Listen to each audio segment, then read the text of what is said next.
Hey everyone, it's Christian here, and in today's 1 minute workshop, we're going to discuss the difference between the two words complement and complement.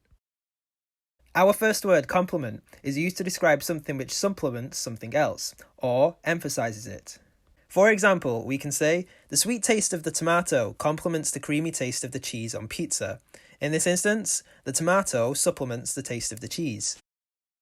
Our second word, complement, sounds similar but is spelled differently, is a polite expression or praise of admiration. For example, you should always compliment your friends, just to let them know that you care. In this instance, we are admiring the subject. We hope you've enjoyed today's workshop, and we hope you can tell the difference between these two words in the future. In the meantime, stay safe and we will see you soon.